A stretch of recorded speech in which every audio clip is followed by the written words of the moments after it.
సంవత్సరం ప్రకృతి పరంగా కనుక తీసుకున్నట్లయితే కొన్ని సంచలనాలు నమోదయ్యే అవకాశం ఉంది. ఎక్కువగా ఈ సంవత్సరము అగ్ని ప్రమాదాలు అనేటువంటివి చాలా తీవ్రంగా ఉండబోతా ఉన్నాయి. అలాగే విమాన ప్రమాదాలు చాలా అధికము, పడవ ప్రమాదాలు అధికము, రైలు ప్రమాదాలు అధికము, రాజ్యాల మధ్యన రాష్ట్రాల మధ్యన ఈ సంవత్సరం తీవ్రమైనటువంటి యుద్ధ వాతావరణం ఉంటుంది. అలాగే దేశాల మధ్యన యుద్ధ వాతావరణం ఉంటుంది. ముఖ్యమంత్రులకు పాలనాపరంగా ఆర్థికపరమైనటువంటి స్వేచ్ఛ ఉండదు. డబ్బు లేని కారణం చేత ముఖ్యమంత్రులకు పాలించడం చాలా కష్టంగా మారుతుంది. సో దేశాన్ని కానీ దేశాలను కానీ రాష్ట్రాలను కానీ ఆర్థిక మాంద్యం అతలాకుతలం చేసే అవకాశం ఉంది. అలాగే ఆడవారికి సంబంధించినటువంటి ఇంపార్టెన్స్ ఈ సంవత్సరం చాలా అధికంగా ఉండే అవకాశం ఉంది.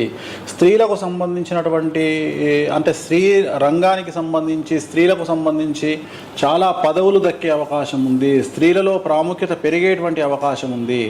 అలాగే యువతలో ఎక్కువగా ఈ సంవత్సరము 25 నుండి 35-40 సంవత్సరాల మధ్యలో ఉండే యువతకు సంబంధించి కార్డియాక్ అరెస్ట్లు ఉండేటువంటి అవకాశం ఉంది. అంటే హార్ట్ ప్రాబ్లం వల్ల చనిపోయే అవకాశాలు ఉన్నాయి. అలాగే లివర్ ప్రాబ్లం వల్ల సమస్యలు వచ్చే అవకాశం ఉంది. అలాగే ఈ సంవత్సరం చెడు అలవాట్లకు బానిసలు ఎక్కువగా అవుతారు. అలాగే ఈ సంవత్సరం విడాకుల సంఖ్య కూడా చాలా తీవ్రంగా ఉండేటి అవకాశం కనిపిస్తూ ఉంది. ఓవరాల్ కనుక తీసుకుంటే ఈ సంవత్సరము రవికి సంబంధించి పెను సంచలనాలు అనేటువంటివి చిత్ర పరిశ్రమకు సంబంధించి, రాజకీయ రంగానికి సంబంధించి, సెలబ్రిటీస్కి సంబంధించి చాలా తీవ్రంగా ఈ సంవత్సరం సమస్యలు ఉండబోతున్నాయి అనడంలో ఎటువంటి సమస్యలు లేవు.